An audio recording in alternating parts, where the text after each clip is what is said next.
ci télévision Futur Média ñi ngi leen di nuyu ñi ngi am mbégte bu yaatu dellu si ak yéen ci seen émission faram-fàcce ni ñu ko amalee àllarba bu jot ñu am mbégte bu yaatu di ci ànd ak yéen ci waxtu bi muy émission boo xam nag dañu leen di fàttali rek xam naa ni umpale woo leen li ko tax a jóg mooy faram-fàcce tolluwaayu réew mi loolu mooy li yëkkati émission bi nga xam ni télévision Futur Média dina leen ko indil en direct lay nekk àllarba bu jot ci waxtu bi ñu ànd ci ak yéen tey nag ñu am ci gan Bara Gaye lay wuyoo Bara moom moo jiite mairie bu Yeumbeul Sud maa ngi lay nuyu monsieur le maire. maa ngi lay fay Pape. ñi ngi am mbégte ci dalal la ma bàyyi la nga nuyoo ak mbokku téléspectateurs yi. jërëjëf Pape maa ngi lay gërëm ci invitation bi di profiter ci sa antenne di nuyu mbokki àddina yi ñi seetaan di nuyu waa Sénégal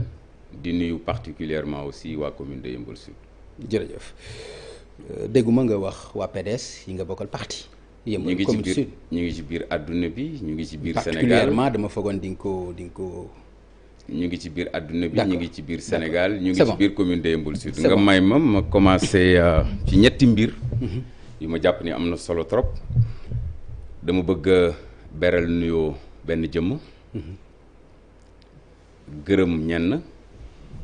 am jaale bu ma jaale dama bëgg a beral nuyoo président Abdoulaye Wade frère secrétaire général national du Parti démocratique sénégalais muy suma mentor di suma inspirateur di sunu leader confinement bi tax na depuis le mois de mars responsable benn gisu ko mais ñu ngi jokkoo ak moom man bokk maa ngi jokkoo ak moom téléphone di jokkoo ak moom par email di jokkoo ak moom par WhatsApp parce que comme vous le savez le président Wade c'est quelqu'un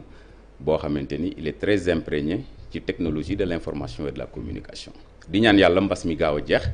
ba ñu reprendre activités yi ba nit ñi di ko gis nañu ko daan gisee parce que namm nañu ko jaale bi may jaale dama bëgg a jaale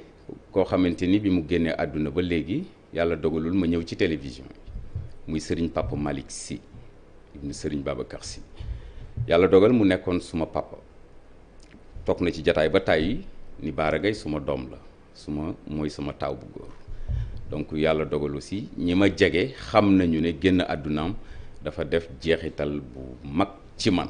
comme ni génn àdduna Serigne Sidi Mokhtar defee woon jeexital ci man ndax kooku aussi dafa ma jàppee woon comme doomam donc vraiment ñu ngi koy ñaanal sunu borom yàlla yéege ko ci barzaq Seydina Muhammad xare ko aljanna firdawsi beneen bi ci topp mooy ngërëm tey bu ñu may askanale Pape comme parmi les meilleurs maires du Sénégal dafa am lu ko waral mooy askanu Yeumbeul en 2014 bi ñu waree tànn dañu ma tànn def ma seen maire donc tey bu yàlla dogalee ñu leen di liggéeyal ba ñu jàpp ni liggéey bi mucc na ayib mënuma leen bañ a beral li nga xamante ni mooy ngërëm maa ngi leen di gërëm bu baax di leen sant meilleur maire bi ci ban instance lañ la ko defee di sant conseil municipal ci ban maire ci ban instance bu baax a baax alors loolu duñu ko noppi di ko wax parce que yàlla dafa dogal xam nañu lan mooy configuration collectivité territoriale yi nekk ci Sénégal en 2016 dañu ma nommé meilleur maire du département de Pikine par qui par une ONG bu nekk États-Unis d'Amérique. Ah bon nu mu tudd ONG bi Pikini Production jox ma li nga xamante ni mooy raaya 2017 ñu jox ma prix ràññee meilleur jeune leader 2018 ñu jox ma calebasse de l'excellence mais loolu yëpp ay mbir yu ñu lay jox la mais li ci am solo mooy en termes de performance xam nañ li nga xamante ni moom la 557 collectivités territoriales yi di def ci Sénégal commune de Yeumbeul Sud bokk na ci commune yi gën a néew doole ci département de Pikine mais yàlla dafa dogal bi ñuy ñëw Yeumbeul Sud li waroon a am ci collectivité territoriale yëpp ci lu mënul ñàkk ci infrastructure socio de base dafa manqué woon. d'accord yàlla dogal na xam nga yàlla dogal na dinañ ci ñëw Bara dinañ ñëw ci yooyu parce que c'était important nga ni moom ma may la nga gërëm nuyoo bi ngay wax Abdoulaye Wade man jàpp naa ni sax li ma la ci provoqué ci question bi moo la ko fàttali xëy na nga boole ko ci sa nuyoo ni nga ko nuyoo mais xam naa ni ñàkkuloon aussi mi ngi ci sa xel alors li ma bëgg ñu waxtaan si mooy d'abord dañ la gëj a dégg parce que dafa am ay renouvellement yu fi amoon président de la République bi nga xam ne ñoom Oumar Sarr ñi ngi doog a quitté parti bi ci secrétaire général yi nga xam ni daanaka ñoom la ñu tànn ñu mat fukk ak benn wala fukk ak ñaar peut-être nga jiite woon ko nga topp juste ci président Abdoulaye Wade depuis lors bon kenn déggu la ci dara ndax mën nañ xam lu waral loolu. alors dégg nañ ma ci dara Pape maa ngi doon communication nag dafa am yoon am différentes manières yu nit di communiquer tekk rek communication noppi communication la. mais pas ci politique. bind. pas ci politique. bind. pas ci politique jàmbaar pas ci politique. wax fa dëgg yàlla man maay invité bi de. waaw mais dama lay wax rek aussi. man maay invité waaw allez-y maa lay déglu. je sais que vous êtes la star de l'émission mais bon permettez-moi quand même de développer boo poser question ñu mën ci développer. yàlla dafa dogal ni li nga xamante ni moom la jàmbaar di jëf. gémmiñam bi koy wax walla actam yi koy poser mënul dugg ci nopp ku yàq. est-ce que dégg nga déedéet. maa ngi doon communiquer à ma manière sur le plan politique ñu ngi doon communiquer à notre manière sur le plan administratif ñu ngi doon communiquer à notre manière communication dafa bëri ay fànn ñu ngi communiquer via Facebook ñu ngi communiquer via presse écrite ñu ngi communiquer en B2B. Bara xam nga li ngay wax nii ak li ma lay laaj. dafa am question boo ma posé muy question bu am solo. waaw muy question politique. yàlla dafa dogal bi amul renouvellement. président Abdoulaye Wade moo dem ba mu neex ko mu jàpp ni Bara Gaye mi war na mën a remplacer Oumar Sarr ñu topp ma juróom benn weer pour nommer ma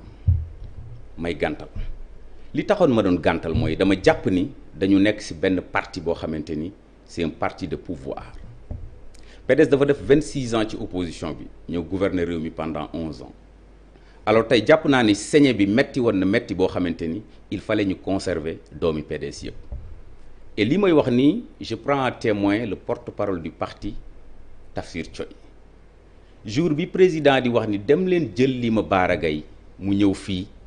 parce que boobu dañ ma woo ñetti fan mënuñu ma jot sama bureau lañ ma jëlee mu ci biir koor gi. mais li ñu ma proposé Bara inaccessibilité boobu lan moo ko indi. lan moo indi inaccessibilité bi par exemple di la woo mënuñu la jot. dinaa si lan moo ko indi. dinaa si ñëw boobu dara xewagul boobu. non boobu nemeguñ ma dara. bi dara xewagul. boobu dara xewagul lan moo indi loolu. lan moo ko indi ba ñu lay woo mënuñu la jot ba dañ lay jël si sa bureau. bi ma président proposé loolu fekk njëkkoon nañu ma ko proposé Paris. ma jàpp ni pourquoi bëgg la tontu ci li ma la. dinaa tontu ci sa question mais bu ma daaneelul ci question bi li ma la bëgg wax du leer bi ñu ma njëkkee proposé loolu li ma waxoon président mooy Oumar Sarr moo fi nekk depuis 2012 bi nga demee moom nga ñu bàyyeel donc jàpp naa ni même su problème amee war nañ ko mën a jéem a régler. en résumé alors bi ma ñëwee bi ma président. Bara xam nga nag aussi dañuy faram fàcce suñ ko bëggee toppee noonu du ñu dem franchement on a beaucoup de questions yoo xam ne dañ ko bëgg leeral c'est-à-dire su ku la dégg ngay wax mooy nomination bi ñu la nommé ci nga àndul woon moo tax nga toog jàpp sa njàmbur. déedéet bul ma wax loolu ma waxul Pape. ok dama la wax ni da nga bëggul woon moo tax nga toog jàpp sa njàmbur. dama la wax ni bu ma sañoon ñëpp dañuy des ci parti bi ma ko waxee président daf ci ànd ak man ni ma est-ce que yaakaar nga ni mën nga ci dara ma ne ko jàpp naa ni war naa ci mën dara bàyyil ma dem gisanteeg Oumar Sarr. c'est pas pour rien que je te dis que je prends à témoin Tafsir Thioye bi ñu demee toog ak Oumar Sarr je lui ai demandé de venir rencontrer le président Wade Oumar a accepté bi ñu ñëwee waxtaan ñoom ñaar ñu xaw a gindikoo mais li yàq loolu mooy dialogue bi Omar jëlee décision boppam dem ci dialogue ba ci la lépp yàqu bi ma président woowaatee ni ma li nga doon dox sotti woon na waaye yàqu na mënatuma woon bañ ci la ma nommé premier secrétaire général national coordonnateur du parti ñu commencé di doxal. mu nekk ndomba tànk bu. mu nekk ndomba tànk bu rëy bu am solo boo xamante ni dama ci gërëm le président Abdoulaye Wade ndax dama di ndaw bokk ci ñi gën a tuuti ci parti bi mu jox ma responsabilité boobu.